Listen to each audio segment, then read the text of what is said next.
धनिया कि मन में लागल बा हमारो आसरवानु हो कि एक बार जैती ही बाबा के दुअरवानु हो कि हमरा लागल बा मोन में आसरवानु हो कि एक बार जैती ही बाबा के दुअरवानु हो। बाबा से मांगे में हम बलदानियानु हो हम सिरवा झुकाई के गुरुजी से मांगे में बलदानियानु हो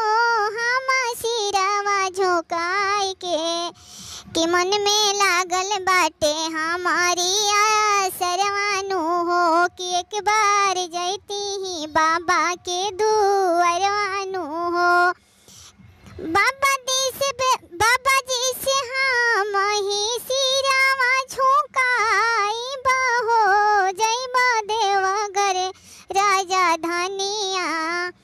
शिवजी पर सिरवा झुकाई बहो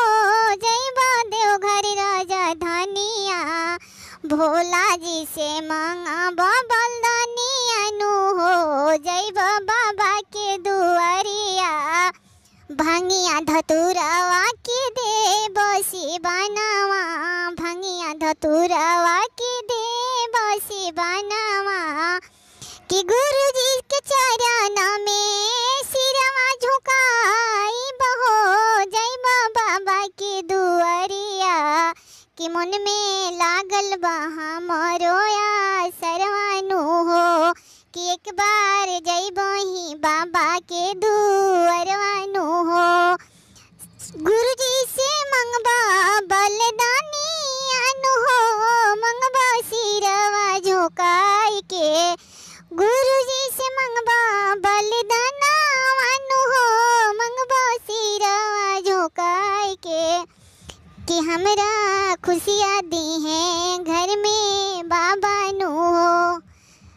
कि दाया मंगबो की रिपुआ गुरु देव से हो भभूतिया से करबो सिंगारावनु हो जैबो देव घर नगरिया गुरुजी के चरण में सिरवा झुकाई बनु हो जैबो बाबा राजा धनिया गुरुजी के चरण में सिरवा झुकाई बनु हो जैबो देव राजा धनिया।